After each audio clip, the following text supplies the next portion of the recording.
그 지금 사도 바울이 이 편지를 쓴 동기와 그의 마음의 상태는 우리는 잘 알고 있습니다.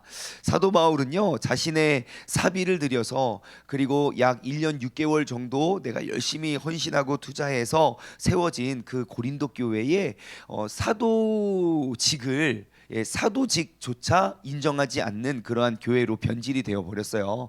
자신이 그렇게 피땀 흘려 세운 그 교회로부터 어찌 보면 큰 배신과 상처와 아픔을 입게 된 것이지요. 그러면서 이제 사도 바울이 나의 사도직 됨을 내가 헛된 것이 아니라 내가 무엇을 위해 왜 그렇게 하는지를 지금 증명하고 설명하고 있는 모습인데요. 오늘 본문 말씀에 어떠한 하나의 귀한 직분이 나옵니다. 근데 이 직분이 어떠한 직분인지 여러분들이 한번 맞췄으면 좋겠어요. 오늘 고린도서 4장 1절 말씀을 보시잖아요. 그럼 이렇게 그 직분이 나와요. 그러므로 우리가 이 직분을 받아서 긍휼하심을 입은 대로, 자, 우리가 이 직분을 받았어요.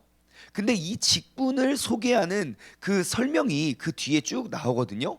저는 5개의 특징을 발견했습니다. 그러면 과연 여러분들은 이 직분은 무엇을 의미하는지 여러분들이 한번 찾아보세요. 자, 이 직분을 가진 사람의 첫 번째 특징, 바로 낙심하지 않는다는 거예요. 낙심하지 않는다는 거예요. 뭐 그 뒤에 더 설명하면 나와 있지만, 뭐 우겨 쌈을 당해도 우리가 쌓이지 않고, 낙심하지 않는 거예요.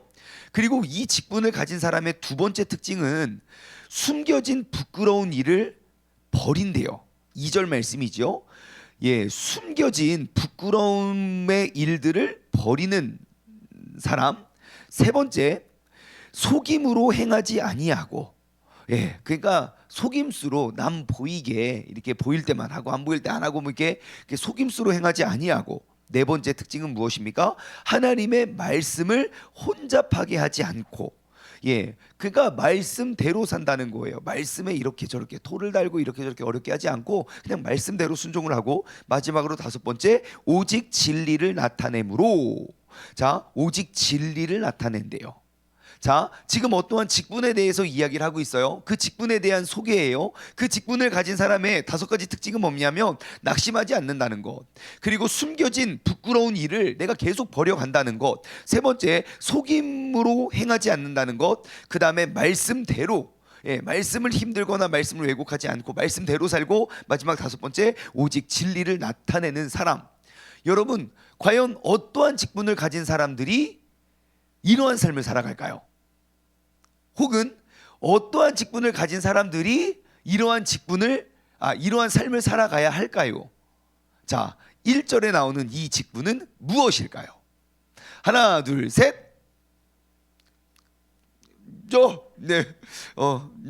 자, 그렇습니다. 자, 그래서 제가 이 직분이 저도 너무 궁금하더라고요. 너무 멋있지 않습니까? 그의 삶이 아무리 환난과 역경과 어려움과 오해와 누명으로 우겨 쌈을 당할지라도 그들은 낙심하지 않아요. 그리고 그들의 삶의 노력은 늘 숨겨진 부끄러운 일들, 내가 나를 돌아보아 주님 앞에 설 때에 내가 부끄럽고 창피한 것들을 계속 버리는 삶을 살아요. 또한 내가 속임으로 행하지 않아요. 그냥 앞에서는 이렇게 하고 뒤에서는 저렇게 하고, 내 속마음은 이런데 겉마음으로 저렇게 하고, 그러니까 겉과 속이 다르지 않고 속임으로 행하지 않는 삶, 정직한 삶이죠, 하나님 보시기에. 그리고 네 번째, 말씀대로 산대요. 그 말씀을 왜곡하지 않는데요. 그래서 그렇게 살아가는 삶. 그리고 5번째, 오직 진리를 드러내고 나타내는 사람. 이 직분을 맡은 사람이 누군가 궁금하더라고요. 그래서 제가 헬라어 원어 성경을 찾아봤어요. 이 직분이라고 기록되어 있는 이 직분은 무엇일까? 이렇게 보니까요, 직분이라는 단어가 이 단어로 쓰여졌어요. 디아코니아, 그래요.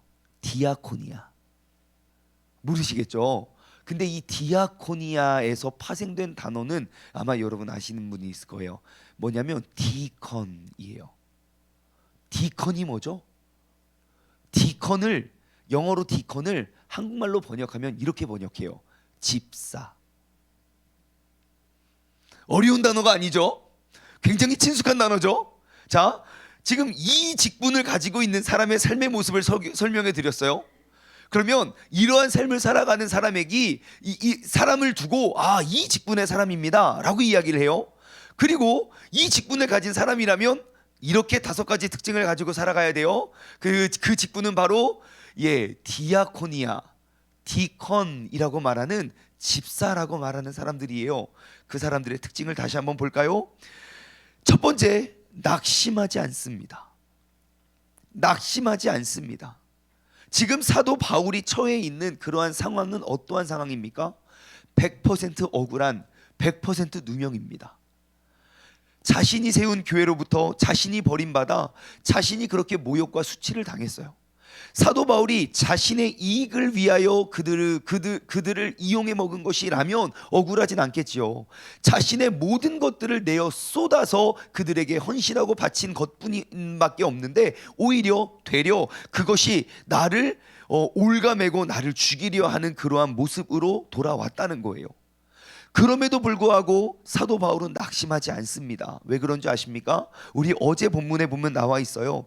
고린도후서 3장 12절은 이렇게 기록하고 있어요. 우리가 이 같은 소망이 있으므로 담대하게 말한다. 우리에게는 소망이 있기 때문이에요.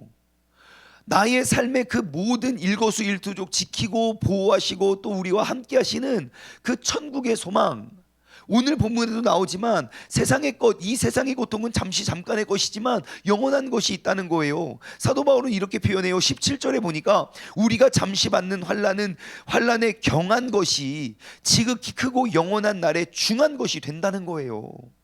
우리가 이렇게 억울함 당하는 건 내가 믿음을 위해 행했던 그 행위 속에 내가 억울함 누명을 당하고 내가 우겨쌈을 당해도 괜찮아요. 그것은 경한 것이에요. 하지만 내가 그 진리를 심고 그대로 내가 말씀대로 살아가려 노력하는 그것이 영원한 나라의 중한 것이 된다는 것이에요. 그러므로 우리는 낙심하지 않을 수 있다는 거예요. 여러분, 우리가 신앙생활을 하다 보면 낙심할 때가 있습니까? 없습니까? 있죠. 낙심할 때가 있지요. 그것은 뭐 하나님에 대한 실망일 수도 있고 사람에 대한 실망일 수도 있고 나 스스로 나 자신에 대한 낙심일 때도 있고, 우리가 그 낙심을 입기 시작하면, 낙심이 보이기 시작하면요, 마음이 무너지는 건 진짜 한순간입니다. 그리고 오늘날 이 시대를 보십시오. 낙심할 일이 많아서 사람들이 그렇게 낙심할 것 같습니까? 아니요. 우리가 그 소명과 그 사명을 잃어버리면 낙심이 찾아올 수밖에 없어요. 본문 말씀 이제 쭉 밑에 보니까요, 우리를 낙심케 하는 그 존재도 나타나요. 한번 볼까요? 3절과 4절 한번 볼까요? 만일 우리의 복음이 가리워졌으면, 자, 복음은 들추어나고 비추어나는 것과 같아요. 근데 만일 우리의 복음이 가리워졌다면 이것은 망하는 자들에게 가리워진 것인데, 자, 그 망하는 자들, 자, 그 중에 이 세상의 신이 믿지 않는 자들의 마음을 혼미하게 한대요. 그래서 그리스도의 영광과 복음의 광채가 비치지 못하게 한대요. 자, 한번 볼까요? 자, 이 세상의 신, 이 세상의 신이 하는 일이 무엇입니까? 믿지 않는 자들의 마음을 혼미하게 하는 거예요. 이 세상의 우상과 세상의 것들은 사람들의 마음을 혼미하게 해서 결국 하는 게 무엇입니까? 그리스도의 영광의 복음의 광채, 그 빛을 비추지 못하게 된다는 거예요. 그러니까 마땅히 그리스도의 빛을 비추어야 할 사람들로부터 그 빛을 가리우는 것, 그 마음을 혼미하게 해서 그 빛을 가리우는 것, 그러한 사람의 공통적인 특징은 상황 가운데 낙심한다는 거예요. 하지만 내 안에 있는 나의 마음을 뺏기지 않고 마음을 주님께 두어 우리가 굳건히 살아갈 수 있는 사람이라면 우리는 어떠한 상황 속에서도 낙심하지 않을 수 있다는 것입니다. 여러분, 그리스도인으로서 살아가는 그 소명과 그리스도인으로서 우리가 얻을 수 있는 그 그리스도인에 대한 확신을 가지고 살아가시기를 주님의 이름으로 간절히 소망합니다. 고린도서 3장 한 장만 앞으로 넘기면요, 4절이에요. 우리가 그리스도로 말미암아 하나님을 향하여 이같이 확신이 있으니. 그래요.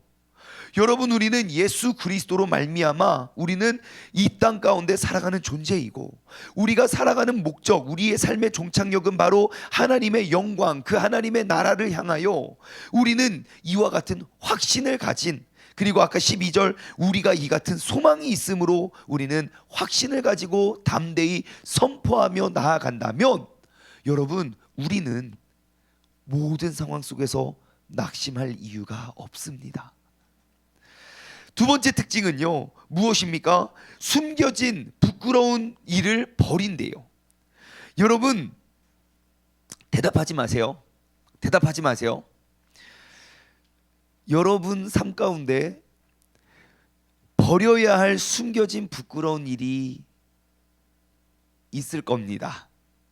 뭔지는 대답하지 마세요.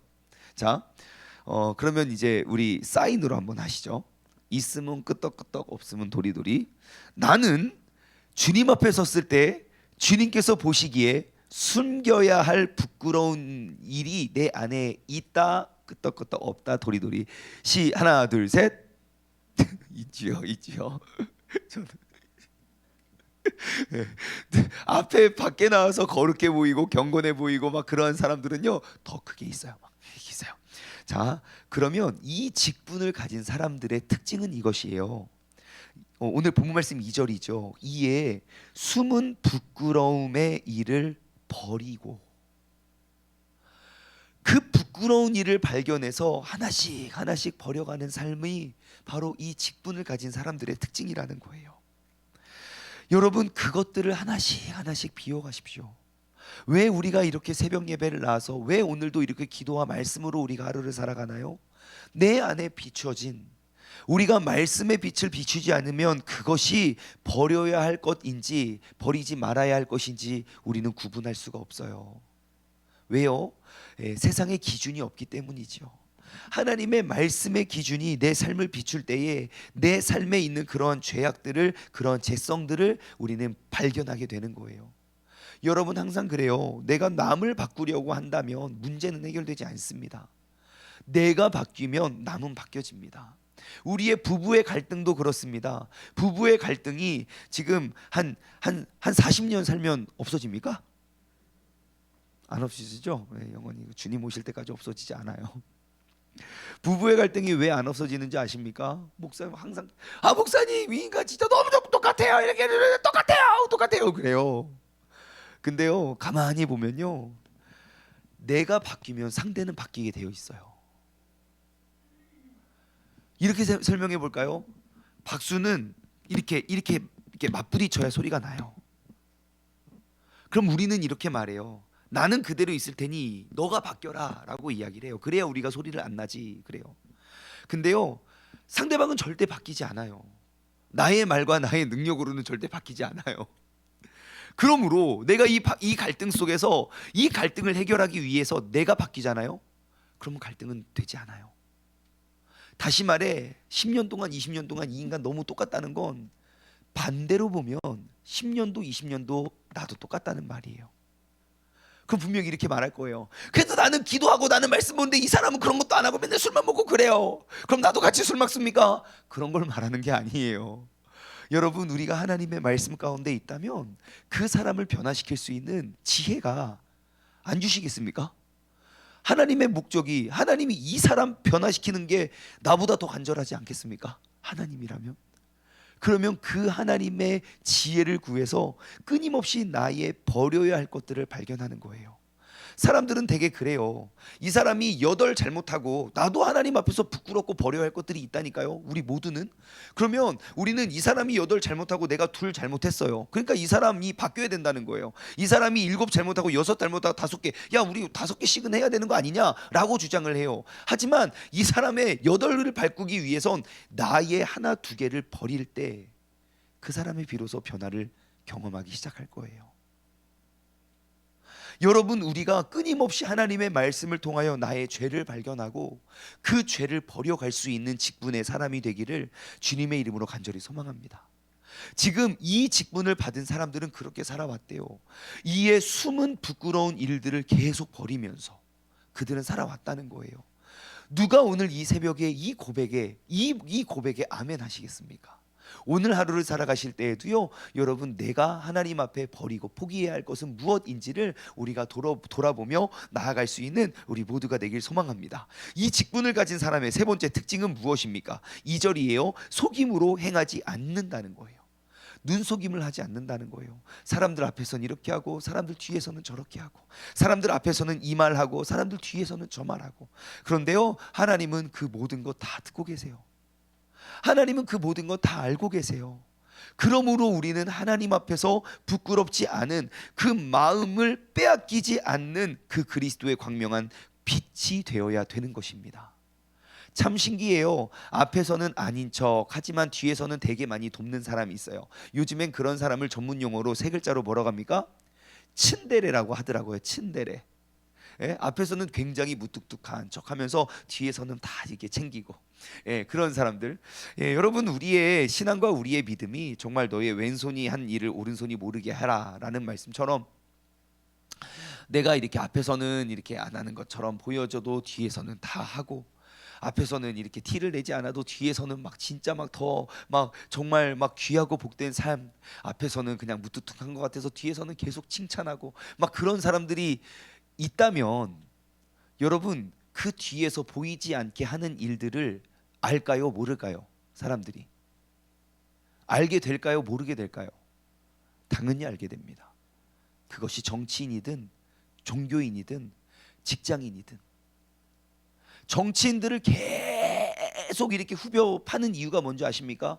파면 더 더러운 것들이 보여지기 때문에 아무거나 붙잡고 팔기 시작하는 거예요. 그런데 이 직분을 가진 사람들은 어떠합니까? 속임으로 행하지 않는데요. 그러므로 파면 팔수록 더욱더 아름답고 의로운 것들이 보여져야 하는 존재가 그리스도인들이에요. 여러분, 한국교회가 잃어버린 것이 무엇입니까? 바로 속임으로 행하지 아니함 아니겠습니까? 여러분, 오늘부터 우리가 살아갈 때에, 여러분, 우리가 속임으로 행하지 않고 우리 마음 가운데 숨은 부끄러운 일들을 버려가며 살아갈 수 있는 우리 모두가 되길 소망합니다. 네 번째 특징은 무엇이었습니까? 하나님의 말씀을 혼잡하게 하지 아니하고. 하나님의 말씀은 결코 어렵지 않습니다. 하나님의 말씀을 순종하기가 어려운 유일한 이유는 내가 순종하고자 하는 마음이 없기 때문입니다. 말씀은 절대로 단 한 번도 내가 불가능한 건 나에게 요구한 적은 없습니다. 어마어마한 기적과 능력과 이적 앞에서도 하나님은 항상 우리에게 할 수 있는 것만 요구하십니다. 하늘에서 비를 내리는 것도 하나님 뭐 요구하십니까? 손바닥만한 구름이 떠오를 때까지 기도하라고 해요. 그 이사야의 그 극심한 가뭄을 해결하는 건 기도였어요. 자연재해를 우리가 막는 것이 아니에요. 어차피 우리를 도우신 하나님이 늘 옆에 계시니 우리는 나에게 요구된 내가 순종할 수 있는 그것 순종하면 돼요. 하나님의 말씀, 그것을 우리가 힘들지 않게, 하나님의 마음을 혼잡하지 않게, 그 말씀을 혼잡하지 않게 순종할 수 있는 우리 모두가 되기를 원해요. 마지막으로 다섯 번째는 무엇입니까? 오직 진리를 나타낸다는 것입니다. 진리 가운데 행하고 진리 가운데 말하고 진리 가운데 살아간다면, 여러분, 이 직분을 받은 사람이, 이러한 삶을 살아가는 사람이 교회의 집사라면 대한민국이 어떻게 됐겠습니까? 한국 교회가 어떠한 모습이겠습니까? 여러분, 이 세상은 하나님을 단 한 번도 보지 못했던 사람도 하나님이 어떠한 분인지 명확히 알 수 있을 것입니다. 하지만 마땅히 이 직분을 가지고 살아가야 하는 사람들로부터 이 직분의 능력을 잃어버렸을 때 나타난 결과가 오늘날 우리 사회의 모습이 아닐까 싶어요. 오늘 사도 바울이 당한 그 어려움과 억울한 상황 속에서 사도 바울은 이 직분을 받고 이 직분대로 살아가는 사람들의 모습에 대해서 우리에게 설명해 주고 있습니다. 그리고 이 직분은 우리에게도 이렇게 낯선 직분은 아닌 것 같아요. 그렇다면 이제 우리가 어떻게 살아가야 하는지, 우리가 말씀을 통해서 우리가 다시 한번 돌아보고 회개하며 나아갈 수 있는 믿음의 자녀 되기를 주님의 이름으로 간절히 소망합니다. 한 가지만 더 나누고 말씀을 맺을게요. 여러분, 지금 계속 사도 바울은 우겨쌈을 당하고 막 낙심하고 막 그러한 상황 속에 살아갈 수밖에 없어요. 하지만 여러분 꼭 기억하십시오. 이거 한 가지는 제가 강조해 드리고 싶어요. 오늘 본문 말씀 속에 사도 바울이 3번이나 강조하는 단어, 1절 그리고 8절 그리고 16절, 여러분 3번이나 반복되는 단어가 무엇입니까? 낙심하지 말라는 거예요. 우리는 낙심하지 않는다는 거예요.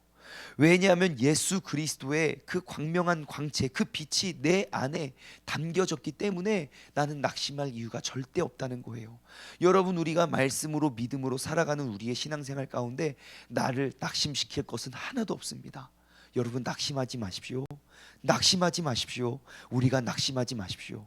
왜냐하면 우리를 죽이는 16절, 우리의 겉사람은 낡아지지만 우리의 속사람은 날로 새로워지느니라.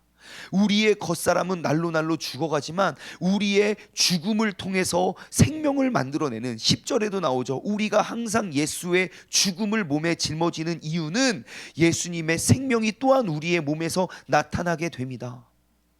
그러므로 내가 죽는 것 별거 아니에요. 그것은 경한 것이에요.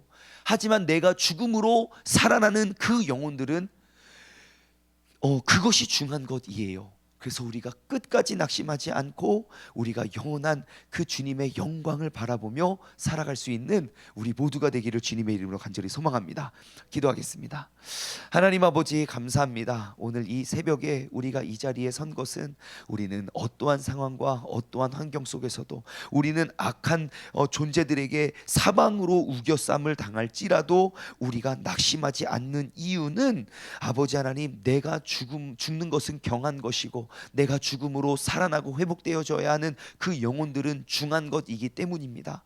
아버지 하나님, 오늘 이 하루를 살아갈 때에도 우리가 이 직분, 정말 집사라는 아주 평범하고 부르기 좋은 그러한 직분일지 몰라도 그 직분자로서 살아가야 할 그 5가지의 특징, 낙심하지 아니하고 숨겨진 부끄러운 일들을 버려가며 우리가 속임으로 행하지 아니하고 말씀대로 살아가고 오직 진리를 드러내는 그러한 광명한 빛을 비추는 우리 모두가 되게 하여 주시옵소서. 감사드리며 이 모든 말씀 살아계신 예수 그리스도의 이름으로 기도드리옵나이다. 아멘.